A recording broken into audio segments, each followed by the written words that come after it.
we are going to kill that and share the screen.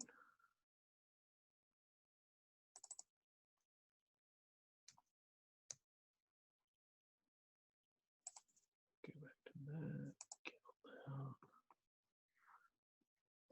that. Now, is there a way over here to get like kind of a bigger box with me and smaller squares?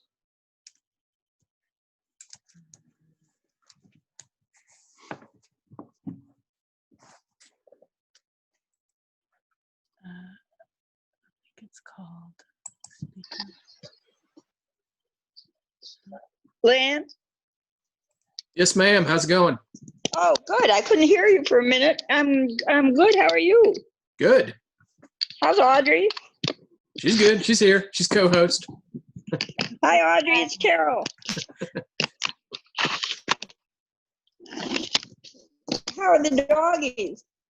Dogs are good. Hopefully we can keep them quiet for an hour. That's the best.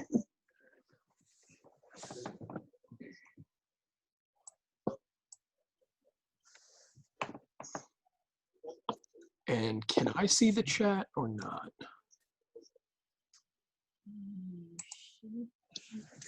Where's your control? Up here. More. Can you see me? Let me just move that. You've got the camera a little low, but yeah. Well, is that better? Yep. Huh? Yep. Okay. Well, now you just went away. Okay.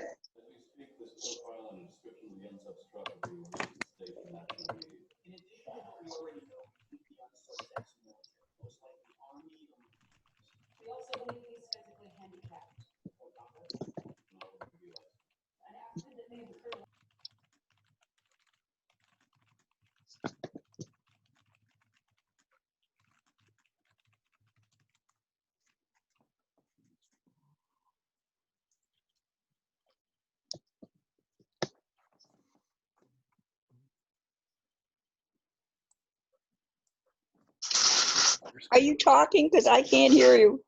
No, we're going to start in about 5 minutes. Oh, okay. I just want to make sure my settings are all right. I just want to see what your screen looks like. I'm trying to find it so that I can see all the people. Like, how did you have it before where all those people were on one screen and yours? Then that might have been one. I don't know how that ever worked. Yeah.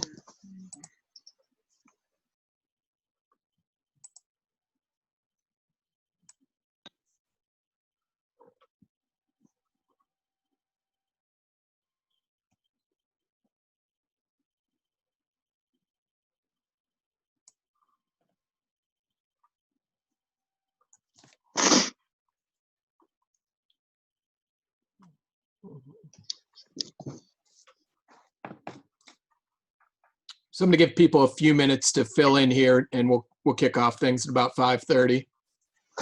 Okay.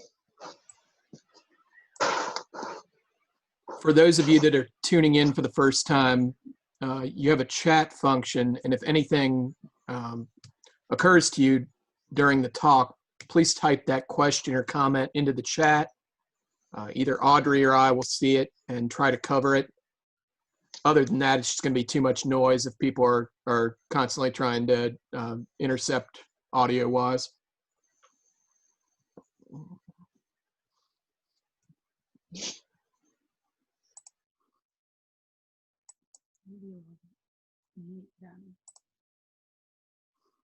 Yeah, and the co-hosts are going to be basically just muting everyone.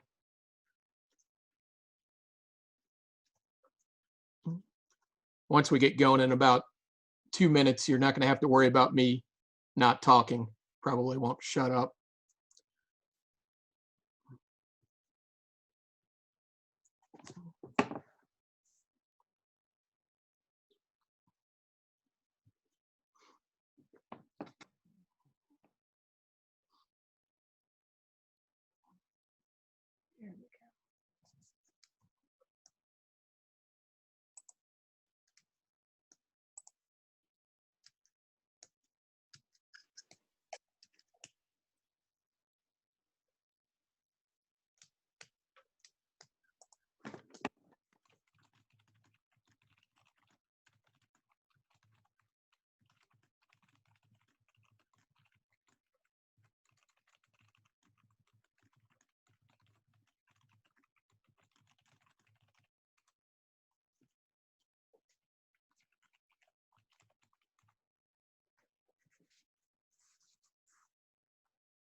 Okay, so we'll go ahead and get started here. There will probably be a few people filing in.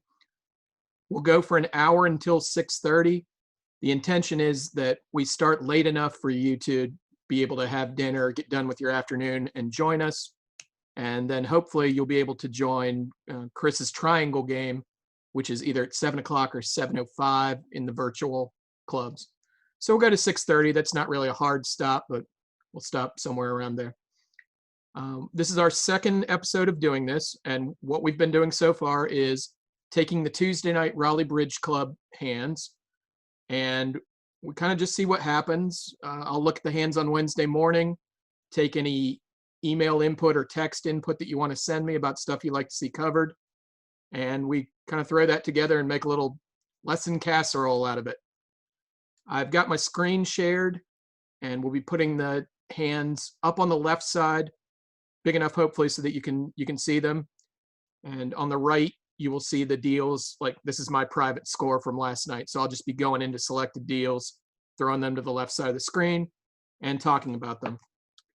I mention to everyone that we've got you muted. If you have any comments or questions, please throw them into the chat. Audrey's here, Tatiana's here helping out, and one of them will let me know, and we'll try to cover what your issues are. So we've got about an hour tonight to talk about weak no trump. Basically, that was the gist of what came up last night in going through. We played 22 hands, and 9 hands of those 22 were week 1 no trump openers.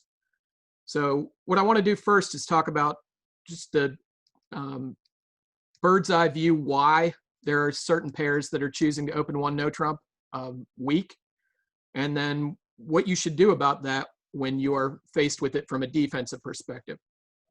So one thing I want to mention is every pair you run against that's playing a weak no trump isn't necessarily going to be good. However, the 6 pairs that played weak no trump in the field last night, there were 28 pairs. The 6 pairs that played weak no trump: Stemkovskis, Joyces, Ray and Alex, Rosa and John Kirby, Henry and Michael, John Cobb and John Marriott. Now, if I read that list to you and asked you what it was, kind of reverse Family Feud style, you would have thought those were probably the pairs that finished 1 through 6 in the standings. Okay, and it wasn't quite that bad, but my point is, these are some strong pairs that are using the weak no trump. Anytime you see a strong pair doing anything in particular, even if it's not something that you or your partnership intends to implement right away, it should probably set off some signals that maybe there's something to it. Okay, so what is that there's something to it? Well, just from a frequency standpoint, if there are 40 high card points in the deck, your share is 10. And you are going to be dealt between 11 and 14 points much more often than you're going to be dealt between 15 and 17. Okay, and obviously the shapes are going to be the same. The shapes that are appropriate for opening a no trump: 4-3-3-3, 4-4-3-2, 5-3-3-2, and one that I like to throw in there is 6-3-2-2 if your 6-card suit is a minor. Okay, so all of those shapes are appropriate for opening no trump, and you will find that many of the hands that you're opening a club or a diamond in standard playing a strong no trump are hands that you would open a weak no trump were you playing that. So another big advantage of that is it follows a general principle of bidding. Actually, it follows 2 general principles of bidding. I'm going to get my props out here early. So the 2 general principles that we're going to talk about, and these are things that you've heard me say before, but number 1, Mike Fultonavich and his dog are here to tell you that you want to find a reason to open. Can't see that. They can't find this? They can't see this? Share your desktop. I have to share my desktop? Oh, you are sharing. Never mind. Sorry, my fault. We can see Okay. it. We see it. All right. Audrey is freaking out over here. Okay. So you want to find a reason to open. And the good thing about playing, say, an 11 to 14 no trump is it kind of allows you to open those sort of garbagey 11 and 12 point hands better, because even though you are giving up having a strong hand, you've painted a good picture for partner. Okay, versus say you open a club or a diamond on 11 or 12 balanced, and the auction gets higher. Well, the problem is that when partner needs to make a decision, your range is still too wide. Okay, so the second principle of bidding that we're going to be talking about that the weak no trump happens to follow is, this is Josh Donaldson taking a hack. He says, define your hand in one bid. Anytime you can do that, you're probably in good shape, and weak no trump follows that principle.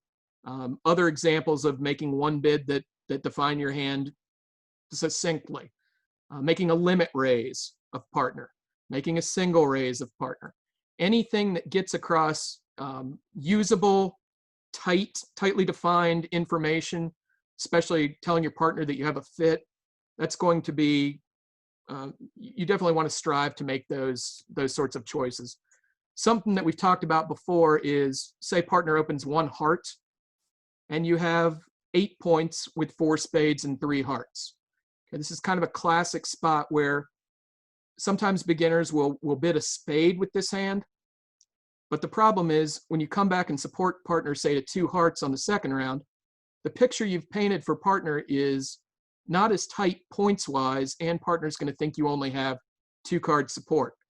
Whereas if you just forego the spade bid and bid 2 hearts, you have told your partner 6 to 10, 3 card support in one fell swoop.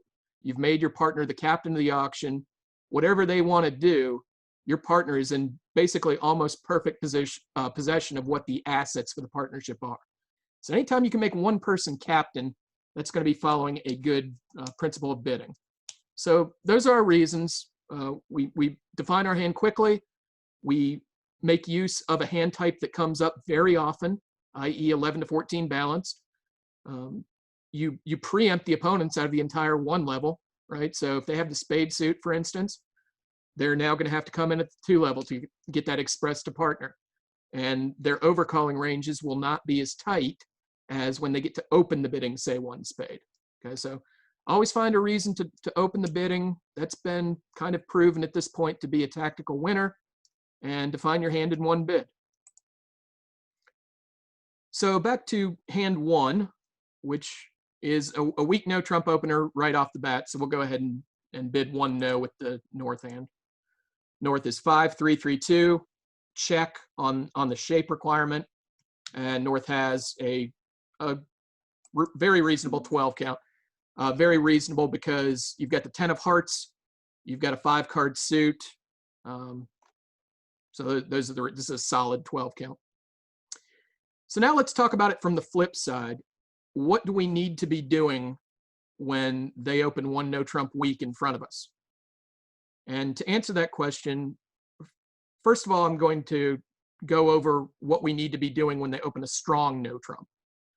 So when they open a strong no trump on our right, our objective is usually to try and find a fit at the 2 level. Okay, so we're bidding on shape, on vulnerability, not necessarily on high card points.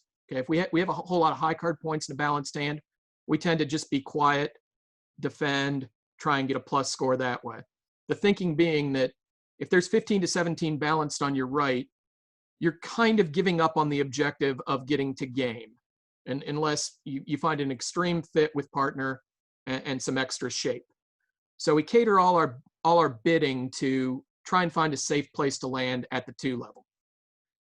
Now, when they open 11 to 14 no trump, you've got to be more concerned, just because there's more points left out there for you and your partner to hold, that the deal is what we would say belongs to your side. Okay, either you have enough high card points that you are making a plus score your way, or you should be perhaps penalty doubling them. Okay, so that's what we have. We have to worry about constructive purposes more when they open a weak no trump. And right off the bat, you'll see that East has a pretty reasonable hand here. It's 8, 9, 11, it's 16 high card points, 5-4 shape. And the basic foundation that you're going to want to have against a weak no trump is a penalty double, an old-fashioned penalty double. We need to set the threshold for where that starts. And my suggestion is that anytime you have a good 14 or more, okay, at a balanced or semi-balanced hand, certainly, you start the hand with double. And that's I held the East cards last night. That's what I did with this hand. It just says partner. I have a good hand. I have a better hand than they do, probably 14 plus. I tend to be kind of balanced. But it just says, 14 plus. It may be the case that they're stealing from us. If you have something like 9 or 10, it's possible that we ought to be bidding our own game or penalizing them. All right. So what actually happened at our table was South happened to be playing that 2 clubs was natural. If you are playing a weak no trump, you're normally going to have a way to escape 1 no trump doubled. That would be essential, an essential agreement that you would have to have with partner on how you scramble from 1 no trump. So our South bid 2 clubs, and it's just to play. It's not forcing, none of that. It's probably at least a good 5-card suit. Here he happened to have 6. For a second, let's talk about what happens if he passed. This is hypothetical. This is not what actually happened. I just want to shift the problem to West side of the table for a second. So let's say it did go 1 no trump double pass. The first decision point is, do we want to bid to our own contract, or do we want to pass 1 no trump doubled and play for penalties, or let them do their run out stuff, and then maybe we bid our own thing or penalize them? So the first thing you want to do is look at your hand, and anytime you've got a flat hand, okay, I mean no shape, I mean 4-4-3-2, 4-3-3, you are going to sit for this penalty double of 1 no trump. The thinking being that even if you have a weak hand, you're probably just best off sitting and trying to defeat 1 no trump doubled and hoping that partner maybe has more of the plus range of 14 plus instead of the 14 part of 14 plus. And it's true that a lot of times here that, if they played 1 no trump doubled, they would make it. The flip side of that is you don't want to be bidding to your own contract at the 2 level when you've got one of those flat hands. Okay, so anytime you're balanced, just pass the double, hope for the best. Maybe partner's got a lot of tricks.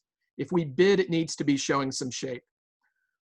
The other thing is, anytime you've got points, you want to be passing the double and just hoping that you have tricks. So here, West might reason, hey, I'm going to pass this double of 1 no trump because I have 7 high card points and I have 2 5-card suits. My partner's promised 14. We have a minimum of 21 points here.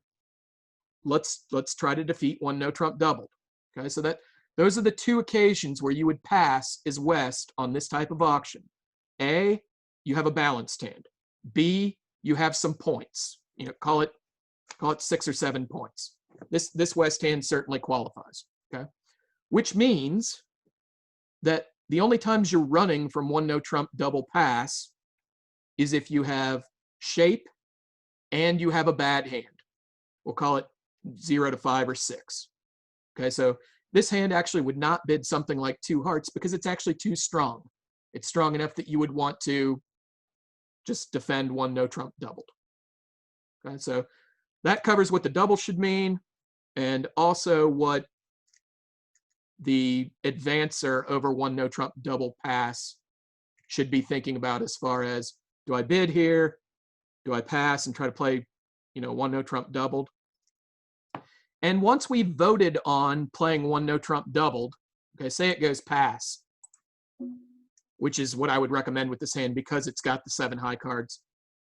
If North-South try to run at this point, okay, they start, redoubling or bidding 2 clubs, whatever they want to do, whatever sort of run-out system they have designed, subsequent doubles by East and West ought to be for penalty. Okay, you have length in their suit, probably 4 cards. Okay, and it's just saying, look, well, we have the majority of the high card points. I don't have a whole lot of shape. I've got several of their trumps.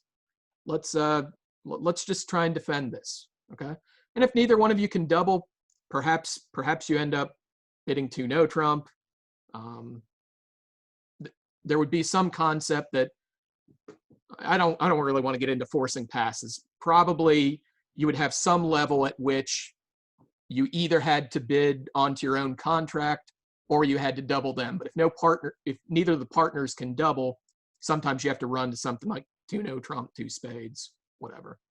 But those are the things you ought to be thinking about as far as, do I need to get involved in the direct seat, and what do I do after double pass in the balancing seat? Okay. If you don't have the 14 plus balance, so we're just going to back it up to East decision over 1 no trump here. Remember that I said the difference in objectives here is you want your bids to be more constructive over a weak no trump than they are over a strong no trump. On strong no trumps, we're just bidding on shape, and sometimes we're trading on the vulnerability. Here we need our bids to be more solid citizens because we're still worried that we might have a game east-west. You know, we're going to treat this more like a 2-level overcall situation. It shows a real hand, not garbage. I would suggest that you have a way to show a 1-suited hand with spades, a 1-suited hand with hearts, both majors possibly. Capoletti is a convention that would allow you to do this. Hello is a convention that would allow you to do this. Woolsey would allow you to do this. I would suggest that you pick something that you can play over both weak no trump and strong no trump, with the exception that double over a weak no trump just shows a hand, 14 plus, right? So anyway, you need the penalty double against weak no trumps. It could mean something conventional against strong no trumps. If that's the way you go, get Capoletti or Hello or Woolsey. I think Meckwell might work. But the things you want are penalty double, the ability to show both majors, and the ability to show one major. The ability to show like just clubs or just diamonds, that's not that important. I mean, you're basically not going to buy it in 2 diamonds. So I wouldn't worry about that quite as much. Okay. I'm looking at the chat and don't see anything super interesting on this. My partner and I, he ended up bidding hearts and diamonds. We got to 3 diamonds. We made 4. It was not a particularly great board for us, but I hope that gives you some ideas on why we're doing weak no trump and what to be thinking about doubling versus bidding. And we have a question. How do you know when to double when they run out? Okay, how do we know when to double when they run out? So if they don't just sit for the double of 1 no trump, the idea is that our doubles are penalty and they show length in the suit that they've run out to. Okay, so let's say, again, this is just hypothetical. This is not a suggested auction. I just want to show you how doubles would work. So East doubles, and let's say it went pass, and North runs to 2 clubs. Well, what should East do? Probably just pass and see if their partner can double 2 clubs. I'm not doubling because it's not a takeout double, it's a penalty double. It says I have lengthened clubs. Versus if they bid 2 diamonds, now I can double. And I'm saying, partner, I have lengthened their suit. I literally think it would be a good idea to just defend 2 diamonds doubled. And a callback to a question from last week that I never really got to. There was a general question about when to lead trumps. Okay, if we find ourselves defending against them scrambling from 1 no trump, say we got to 2 diamonds doubled or 2 whatever's doubled here, lead trumps. Okay, if we have 24 high cards and they have 16 and they're playing the contract, they get their tricks from roughing. The way we stop that is we lead trumps. Okay, so anytime they've taken an obvious sacrifice or they're playing the contract with, only 35 or 40% of the deck, high card point wise, that's a good time to lead trump. So double would be the right bid if they bid 2 diamonds. Partner, I think defending 2 diamonds doubled might be a good idea based on my diamond length. Similarly, if Christmas came early and they decided to bid, say their club suit was their spade suit, and they bid 2 spades, like try to take 3 seconds and maintain a poker face, and then you double for penalties. Partner, defending 2 spades doubled would be a good idea. I probably have 4 of those spades. We don't need to keep on bidding. We have found a contract. Okay. Good question. We have a question over here. What would West do in the actual hand after South bids 2 clubs? Okay, great. So this was the first auction we had, and we talked about West should probably just pass here based on the fact that they have 7 high card points. That's not what actually happened. What actually happened was South bid 2 clubs. Natural to play. 2 hearts looks fine to me. I'm a little bit worried that we're missing a game here, you know, particularly if partner doesn't have a bunch wasted in clubs. I don't have the double dummy, and I'm not good enough to figure this out on my own. I think 4 hearts is down 1. If we get to spades, we're losing a spade and a heart, and maybe we make 4 spades. But I would be probably confident just bidding 2 hearts here, maybe bidding 3 diamonds later on if it comes to that. Because what actually happened was my partner bid 2 hearts. North followed the principle of raising partner with support. In fact, with 5 clubs here, you might even think to yourself, like, I wonder if 2 clubs was natural. Okay, because I have 5 of them, but who knows? I know our agreement is clubs is natural. I'm going to raise to 3. I just passed because I don't have anything else to say about my hand. I have a good hand, but partner already knows that. And my pass is kind of denying a heart fit here. Right? If I had a big heart fit, I could bid 3 or 4 hearts. It went pass, pass. My partner decided to bid 3 diamonds. And that was the end of it. I decided not to get super match point hungry and take him back to hearts. I just decided to let him play 3 diamonds. All right, what else on this one? How does East-West know it's weak no trump? We got that one already. Oh, we got that already. Okay, great. Yep, they would say 11 to 14. Or online, if you are the, let's just throw this back. I think that'll be quicker.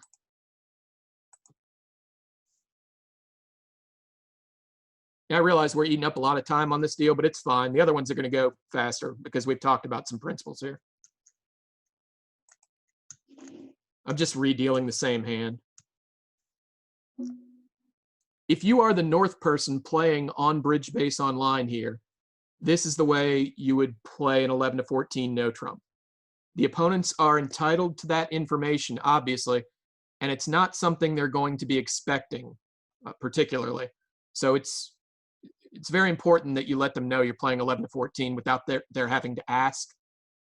So you would click alert. You would type into the explanation 11 to 14, whatever your range is, 11 to 14, and then you would make your bid. And you'll notice that bid has a red outline around it with a beige background. So East and West will be able to see, A, you've done something unexpected, alertable, and also in the upper right, you'll notice here, it goes ahead and tells the opponents 11 to 14. The same way if we were playing live, they would be announcing 11 to 14. This one actually protects the defense a little bit more because South doesn't necessarily know that North bid got alerted, right? Okay, other questions on this hand? Okay, so let's move on to board 4. Is that true? Why did I want to talk about board? I didn't want to talk about board 4. Let's go to board 12. So there were actually no weak no trump hands between boards 2 and 11. And then from board 12 on out, it was just a weak no trump parade. We'll talk about how the hands could be bid.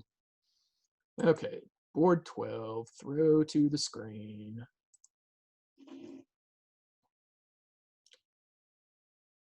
This deal gets 2 things out of the way. Last week, if you joined us, I made a comment. There was a deal we had gotten to 4 hearts on after the opponents opened 3 spades. And 4 hearts was not a great contract, But one of the points I made about the hand was, if the auction starts 3 spades at every table, you can predict that everybody who holds your hand is going to have a similar problem, and they're also likely to end up in 4 hearts. It's very important to your score that you don't give up at that point and decide, hey, I'm going down, so I can ease up my concentration here. Now, on the flip side, if you're defending 4 hearts and you can tell it's hopeless, that's not good enough.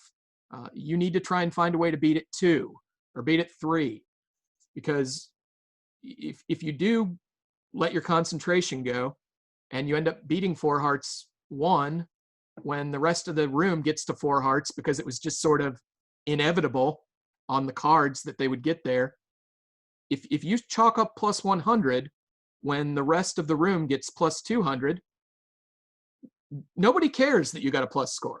It's going to be 0 match points, because all that matters is the number of tables that you had a higher score than who held your cards.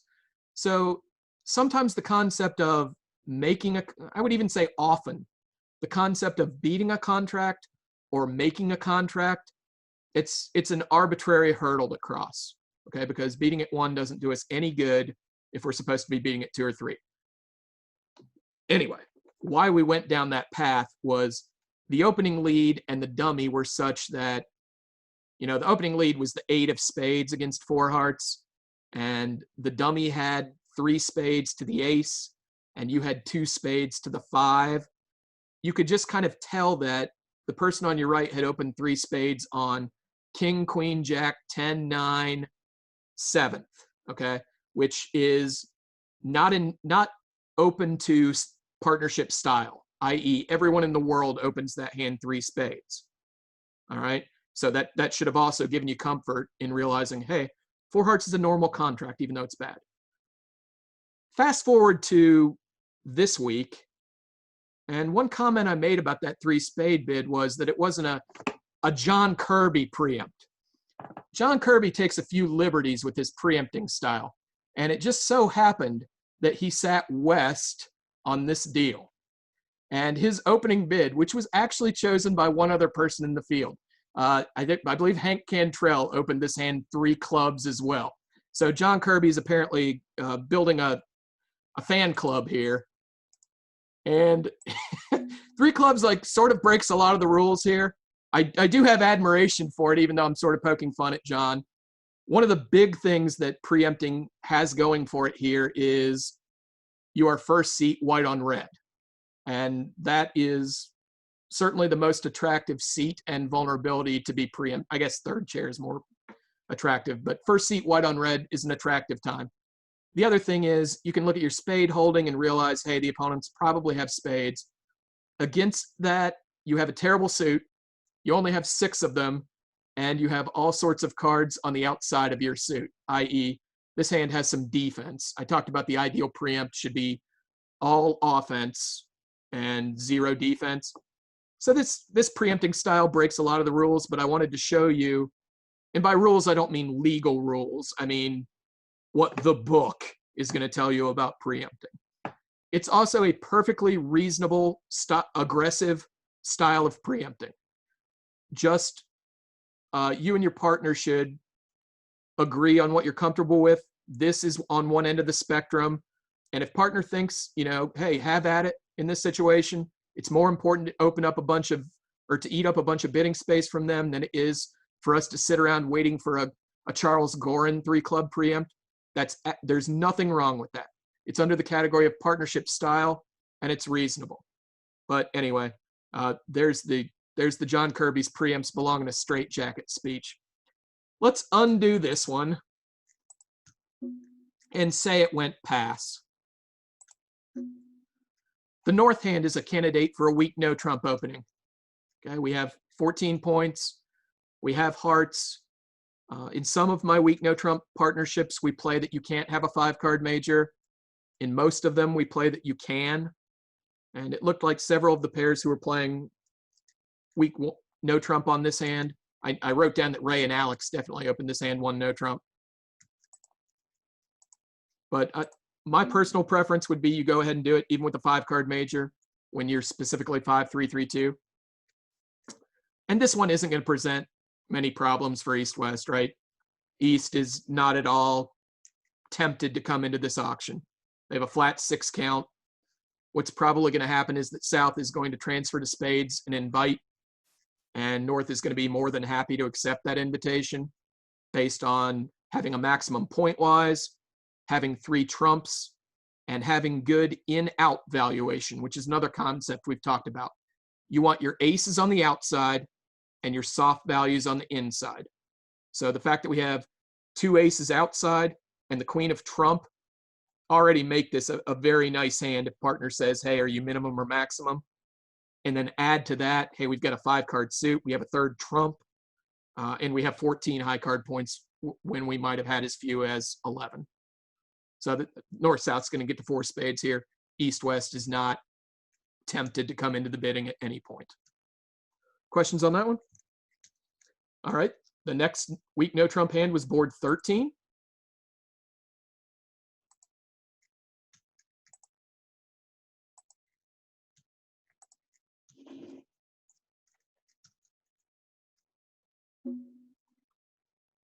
This went pass at most tables. I suppose probably some people open this 2 hearts. That's not my cup of tea. You're vulnerable. You have a side 4-card spade suit. You don't have a good heart suit. You have defense. You don't have offense. This is just like not my style at all. But if you did open that 2 hearts, that's you and your partner's business. I just don't think it has enough stuff going for it. I would much rather open 1 heart, to be honest, if you force me to make a non-pass bid. And South opens a no trump. 14 high cards, 5-3-3-2 shape. And we have West sitting here with a balanced 12 count. So you just pass. You don't have shape. You don't have 14 high card points. You should really not be tempted to come into this bidding at all. You have a balanced hand. You have soft values. This is all stuff that would tend to lead you towards defense. All right.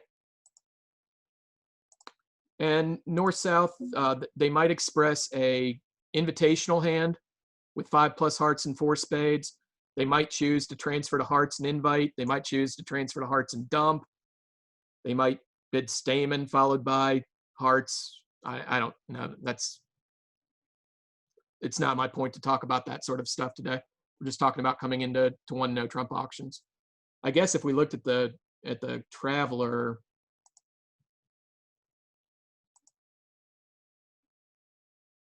looks like most people got to 4 hearts. Some people played 2 hearts. For the purposes of talking about weak no trump, there's nothing else interesting on this one. We'll go to board 14. So on 3 consecutive hands, we've had weak no trumps now.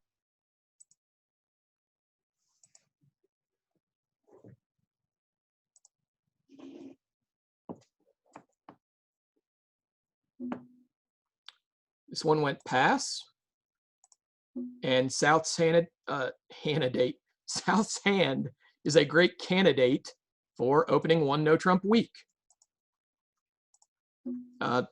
Just for a second, let's compare this to the standard opening, which would be 1 diamond.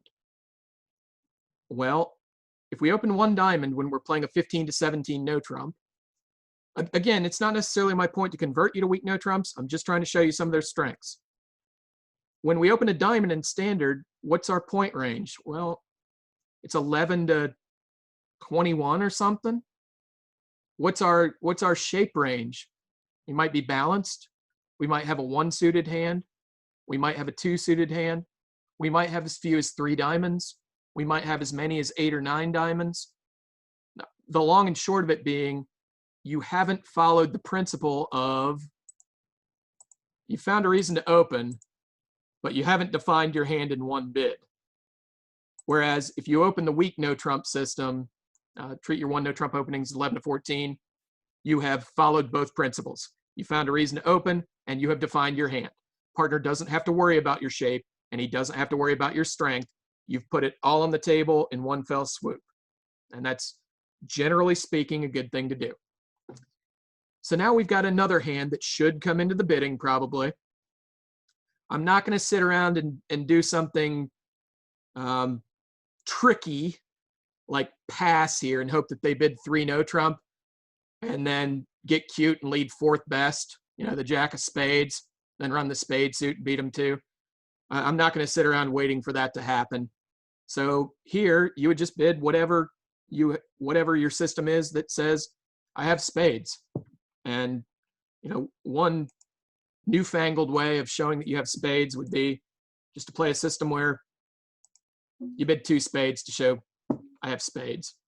And again, partner's going to know you have a reasonable hand, you have spades, you didn't have enough to double, right? You either didn't have the right shape or you didn't have enough high card points to double. And now it's West's turn. West is following the principles, right? I've defined my hand.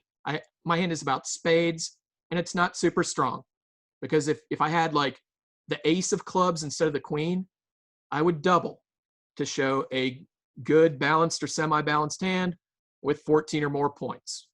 All right.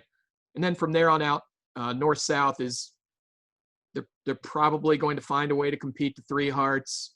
That would get us into 11 sol conversation, which is not the road I want to go down tonight. But West there would bid whatever.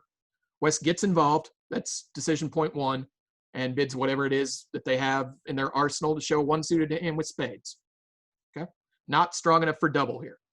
Change the queen of clubs to the ace and you've got enough to double.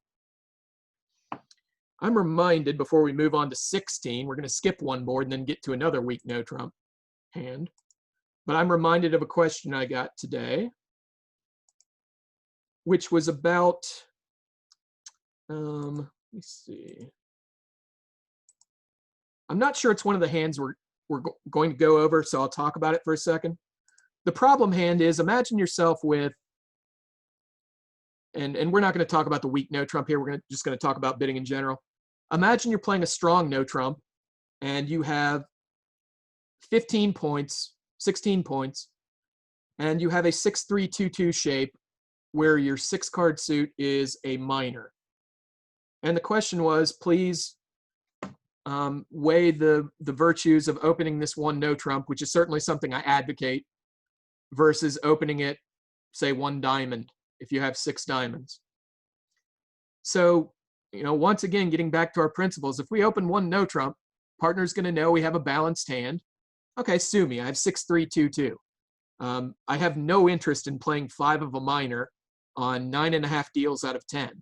If I open this hand 1 no trump, that really sets the stage for us getting to a 3 no trump game when it's our chance to, or when we have enough assets to be bidding game. The other thing is, and this is more general, consider your rebid. Say you have 2-2 in the majors with 6 diamonds and 3 clubs, and you've got that 15-point hand. You open a diamond, partner inevitably bids one of your 2-card suits, and the problem now is on your rebid. We can't go back to 1 no trump because that would undersell the hand. We'd be describing to partner that we have 11 to 14. We obviously can't raise partner with a 2-card suit. If we bid 2 diamonds, we've shown the 6th diamond, but we haven't shown the fact that we've got extra values. If we bid 3 diamonds, that's sort of an error on the other side. We've kind of oversold the hand. So if you start with 1 no trump, the only white lie you've told about your hand is that you have a 6-card suit. If you're 6-3-2-2, I'm perfectly happy treating that as a balanced hand. So it's once again just following under our umbrella, our principles of make the bid that defines your hand in 1 fell swoop. All right. So we're ready for 16 here. It's another weak no trump hand, since that's our theme for tonight.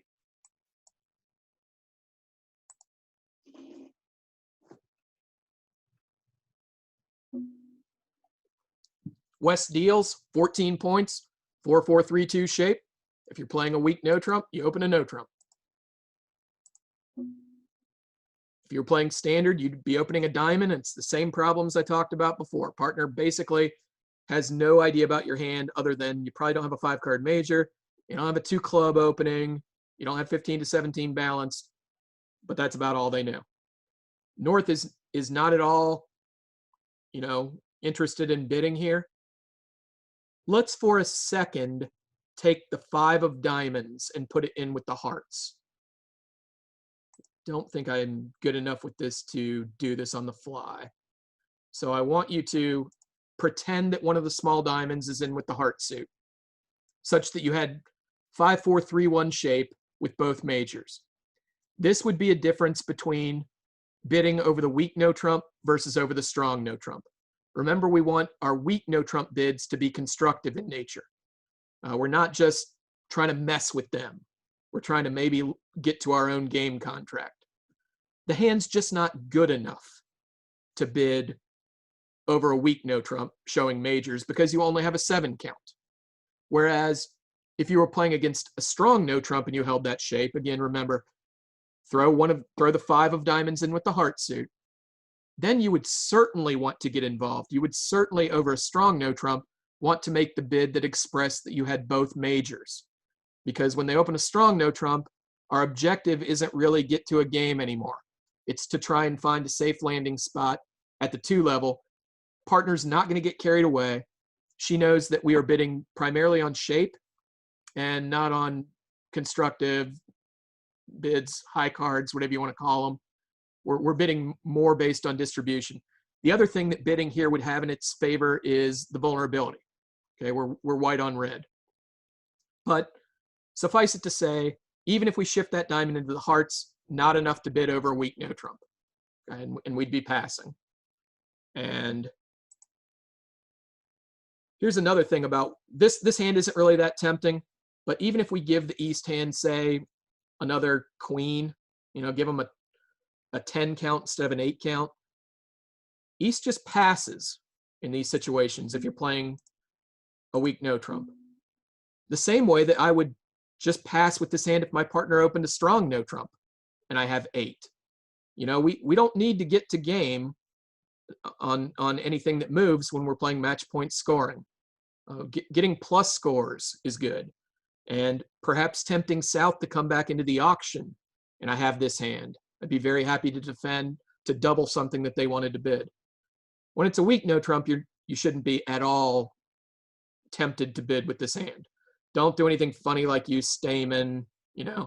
Partner could be over there on an 11 count, and maximum they have 14. So you just pass. And this time we look at a problem against the weak no trump from the balancing hand's standpoint. The balancing hand is any time that if you pass in a competitive auction, it would end the bidding, whereas the direct seat is the seat that comes right after the 1 no trump opening. So in this example, North is the direct seat, South is the balancing seat. And the problem we have here is if I pass here, they're going to play 1 no trump. And some things I would be thinking about. I think ultimately I'm going to pass with this hand, but here's what I would be thinking about. Are they vulnerable or not? And they are vulnerable. And that's an attractive reason to be passing, because now if we beat the contract, say 1, and we get 100, that would be better than, say, a 90 in 2 clubs that we might score on offense. If we can get them more than 1, we probably have a very good board. Okay. That would be a reason that I would be thinking about passing here. Another reason I would be thinking about passing is my partner probably rates to have a few values here and probably rates to have about a balanced hand. But one thing they didn't do was overcall spades. And looking at my singleton spade here, I know that one horse I have running for me if I pass is that my opponents actually belong in 2 spades, and they haven't been able to find it because both opener and responder have 4-card spades, which is actually what's going on here, and that responder didn't have enough to use Stamen because he's got less than invitational values. So that would be something that would be leading me to pass. Hey, maybe they belonged in 2 spades and they weren't able to find it. By the way, that's one of the downsides of using a weak no trump, is that sometimes you're going to miss an 8-card major fit that pairs who are playing a strong no trump would be able to find. Just to be honest about some of the downsides too. I've sort of talked it up to this point, but it's not all roses. There are downsides also. Against that, I would be tempted to bid because what's my partner going to lead against one no trump? Probably a spade. And that's the one thing that I can't really help partner with here. If you pass here, it's dollars to donuts that partner leads a spade. So I think it's close about whether I want to come in here or not here, but I would be a passer because I think that the odds are good that they've missed spades, and because they are vulnerable. You change one of those things, like make my singleton a diamond, say, or you change them into being not vulnerable, such that, now I don't know that plus 50 is a good score. And now if we get it 2, I don't know that plus 100 is a good score if we were supposed to get 110 or 140 our way. Change a factor and you could talk me into bidding here. But I think I would actually be passing with this hand. Okay. And obviously it's not a great hand either. And I talked about you want your bids to be of a constructive nature. High card point wise, this is about kind of the lower threshold of what you want for constructive bidding. Okay. You got any questions yet? Okay, so that's hand 16. We have gone through about 45 minutes here. I think we're probably in pretty good shape. I think I've got a few more points to get to that are non-weak no trump points that are coming up. Board 17 is yet another weak no trump.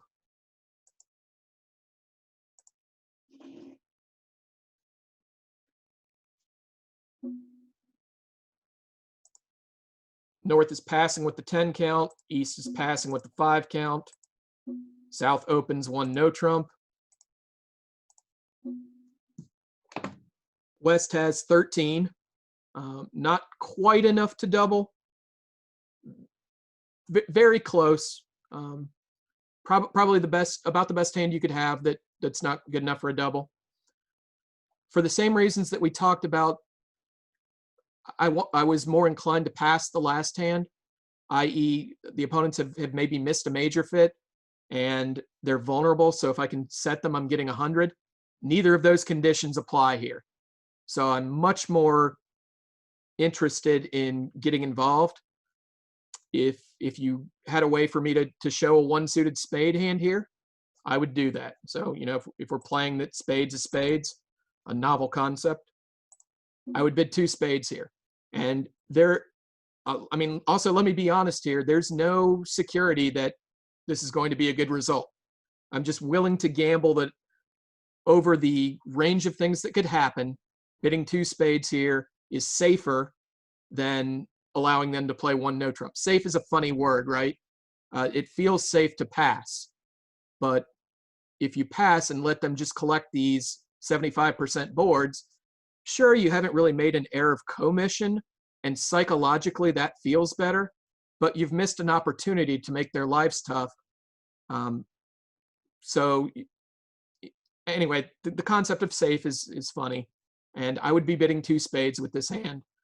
One more reason that 2 spades is safe, not safe, more safe than it might be, is that North is a passed hand. Okay, so that gives you one slight indication that it might be safer to bid 2 spades here than it normally would be. You're white, so they're not going to be as tempted to make a thin penalty double of you, right? To turn that 100 into what they call the magic match point 200. All this being said, if I were North and I could play that double is penalty, which is an agreement that some weak no trump players would play, I would reason I have a 10 count. My partner has 11 to 14. I have a balanced hand. Balanced hands defend. Sure, I don't have a trump trick, but I would defend 2 spades doubled here. And part of that reasoning is, look, if they can really make 2 spades here, when my partner has a balanced 11 to 14 and I have 10, and I know that the maximum amount of spades that they have is 8, like, I'm not getting a great score for that anyway. Maybe call it 15 or 20% versus the 0 I'm going to get if 2 spades doubled makes. But so what? It's basically a bet with limited downside that has a lot of upside. So if I were North and the auction went this way, I'd go ahead and double. And going back to the and you just sit this out. And going back to the previous topic about leading trumps, you have them outgunned. There's no other super attractive lead in your hand.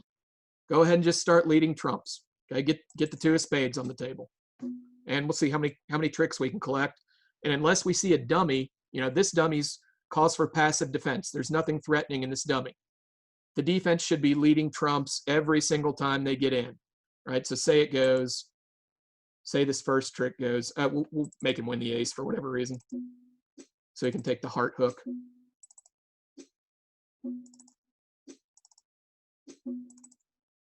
Say that those are the first 2 tricks. You just lead another trump. It's just trumps, trumps, trumps, trumps, trumps. Okay? Unless there's some indication in the dummy that you need to shift gears. All right, the formula being, we have them outgunned. Just lead trumps at every opportunity. I'm leading small here in case my partner has, the queen, say. If I led the jack and my partner had the singleton queen at this point, that would be a very embarrassing situation. All right, so that's 17. The very next board is yet another weak no trump. Talk about that one quickly.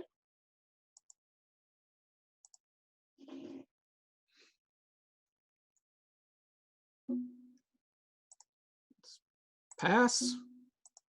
And South opens a no trump. If you're playing 11 to 14, there was at least one partnership playing weak no trump here that this South hand did not meet their standards. John Cobb did not open this hand 1 no trump, and if you've ever played against him, you may remember that he announces 1 no trump as a good 11 to 14.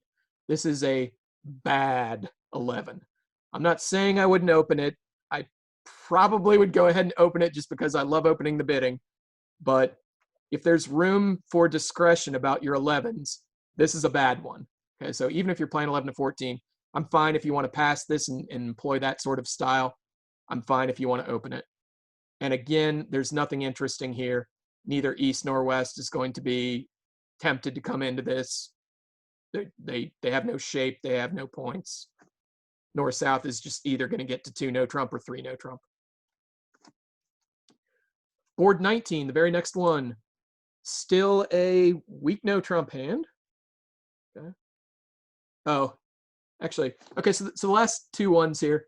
Vladimir actually asked me to do a deep dive on 19, so we're going to spend the remainder of our time on that. I did want to show you something funny, since there appears to be 1 Lance oops per session, so I'll go ahead and show you this one. It was against Vladimir, embarrassingly enough. This is the oops that my partner and I had on 21. Then we're going to circle back to 19, and then we'll call it a day.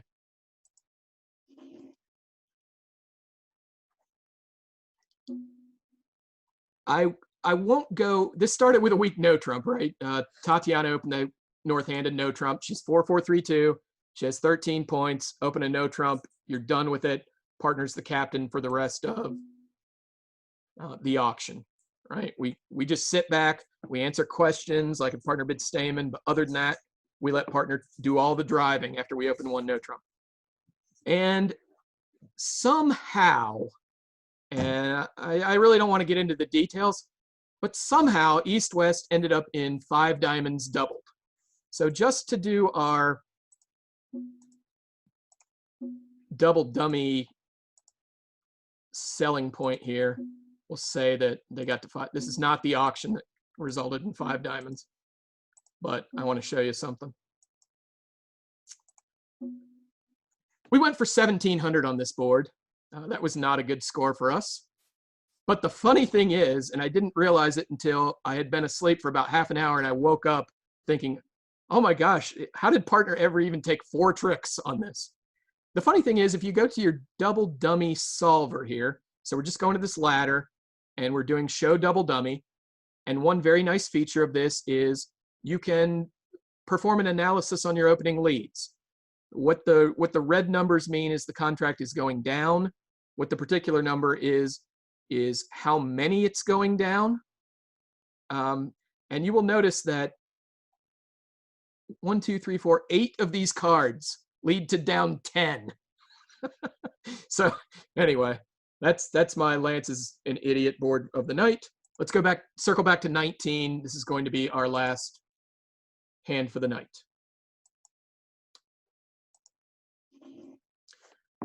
Okay, Vladimir asked some very good questions on this one that attack a lot of tactical points. So we're just going to go pretty slow here. It's another possible weak no trump hand. Like, for instance, I would have opened the south hand with 1 no trump. I'm not vulnerable. I have in my arsenal a bid that defines my hand in 1 bid. I have a decent club suit since I have the 10 and the 9. I would open this hand 1 no trump. But for purposes of this question, we're going to make the auction start pass. So Vladimir's first question is, should North open? And I have some mixed feelings about this. My personal theory is, certainly if you would open this hand in other seats, maybe go ahead and do it. So if you want to open a diamond, I certainly have no problem with that. But here's how I think about opening light, if it's a question about opening light versus not opening in third chair. Because we've all heard that you might take some liberties in third seat after pass. If I'm thinking about opening a light hand, it's not about whether I have 10 points or 6 points or however many points the ACBL says I need to have to open without getting written into the RBC psych book. So it's not that I have 11 points or 10 points that's making me open. I would be opening maybe based on suit quality. So if I had a suit that looked like King, Queen, Jack, 10, and I definitely wanted my partner to lead that suit perhaps during the defense, that would be typically an excuse I would use to open the bidding light. So here that doesn't apply so much. You do have 5 diamonds, but it's not like you're dying for partner to lead diamonds. But if you just want a reason that I would open this hand a diamond, no matter what the situation is, I'm fine with that. So that's my lawyer's answer here, taking neither side of what I'd do with this. It would probably depend on my mood. A bridge is an emotional game. For Vladimir's question, he said, let's say they opened a diamond. Okay. And this would go pass, and South would bid 1 spade. And this would go pass. And one very reasonable thing that North might do at this point is pass 1 spade. Okay, because a couple things are true. First of all, you don't have a game. And second of all, you have found a fit, at least a 4-3 fit. And in fact, this is the type of hand that you might, if it were your style, you might raise to 2 spades. Say partner, wasn't a passed hand. This would be a good candidate for playing a 4-3 fit because you do have that roughing value in clubs. Here you don't have to bid 2 spades because you already know that there's not a game since your partner's a passed hand. So a very reasonable thing that North might do here is pass. And here comes the rest of Vladimir's question. What's East to do now? So if I were East, I'd probably be panicking that, hey, they found at least a modicum of a fit here, and they're at the 1 level, and this feels icky to me. I don't want to let them be the buzzard picking up the squirrel from 6 forks. So I kind of want to find something to do here. And I would look to be doing something like bidding 1 no trump, natural, making a takeout double. This is not an ideal hand for takeout double shape. The number one thing I hate is that I'm flat and I've got 3 of their trumps. But against that, at least if I make a takeout double here, I've got all of my high cards are outside their suit. And I don't like the prospect of defending 1 spade undoubled on this board when they want to be playing there. And again, maybe that feels like the safe bid, but safe's a funny word. Long and short, I would make a takeout double with this hand. So another excellent question here from the reader was, can South redouble here? And the answer is yes, redouble's a very good bid here. Redouble generally means I have extra values, I have a defensive-oriented hand, and I am interested in perhaps defending this contract. So South should look at the fact that they have an absolute maximum based on the fact that they passed originally. They don't have any extra shape, right? Like they don't have a fifth spade. They don't have a singleton. A very good bid here would be redouble to say, partner, maximum, I'm balanced. If you weren't just fooling around over there with your one diamond opening, it might be the case that we want to play defense on this hand. And we would get into territory again where, similar to when we talked about what do we do if they run from a weak no trump doubled, we talked about subsequent doubles by our side being penalty. The same thing's going to happen after a redouble. Okay, the same thing would happen in an auction like they open, or we open, they double, we redouble, okay, which is 10 plus points balanced. Any subsequent double by our side is penalty. I have length in their suit. So it goes redouble. Great call. Good job of putting that option to use. West is going to bid 2 hearts, okay, because they have a 4-card major. And the question now is, could North double this? And I think the answer is probably yes. You also have a balanced hand. You do have a real opening. As far as like, you're providing 2 tricks of defense, probably 3, right? Since you have the jack of hearts, and maybe one of those stray jacks comes into play. Partner said they have a maximum for their previous bidding.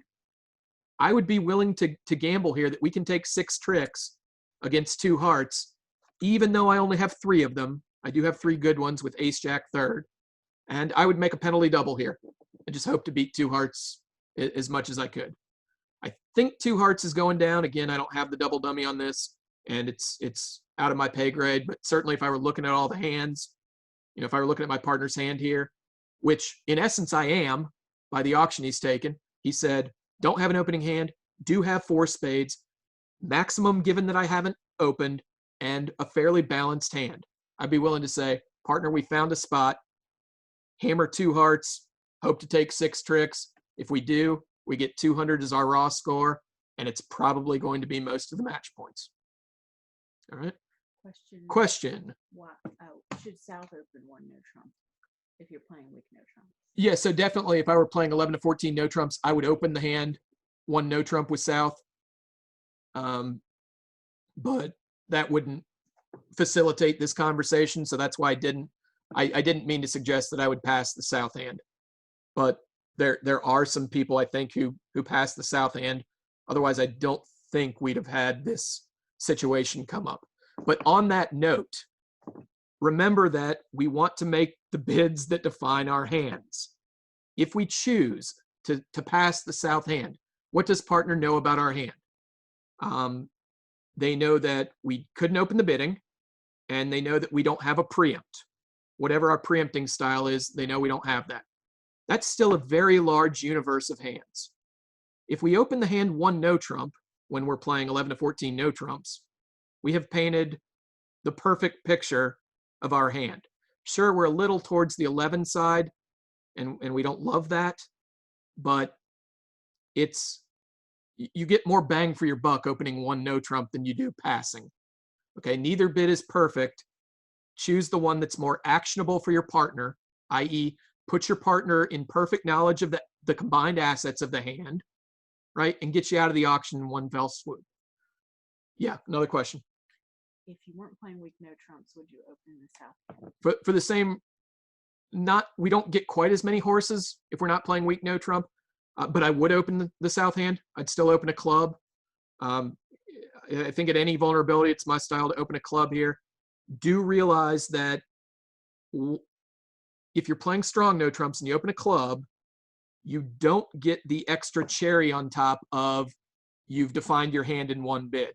Because again, we're into the situation of we've opened a club, but partner doesn't know if we have a club's hand or a 2-suited hand or this 11-point hand, or perhaps we were just shy of being able to open 2 clubs. So that's one club doesn't check off all the boxes like a weak no trump does. That all being said, I still would prefer opening 1 club to passing.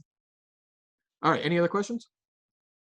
So we've bumped up against our hour here, and I feel like we've kind of beaten the 1 no trump thing to death.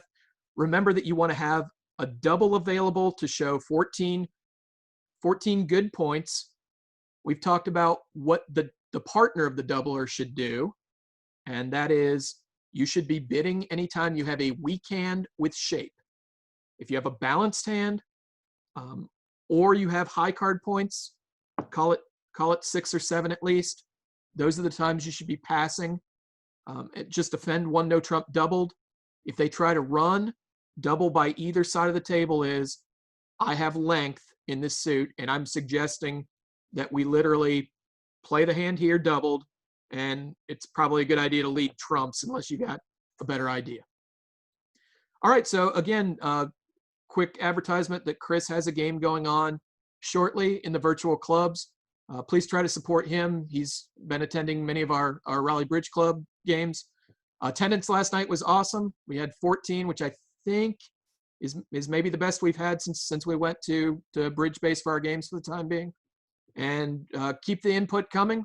Whatever you want this show to turn into, it's your show. Please let Vladimir or me know. You can email, you can text. But this is, again, we'll do whatever the audience wants, and we'll do it Wednesdays at 5:30, probably using the Tuesday night hands to provide material. All right. It was great. Okay, guys. Good cards, good playing bridge, and we'll see you at the virtual tables soon. All right, good night. Thanks. Very good. Yeah. Thank you. Thanks. Thanks.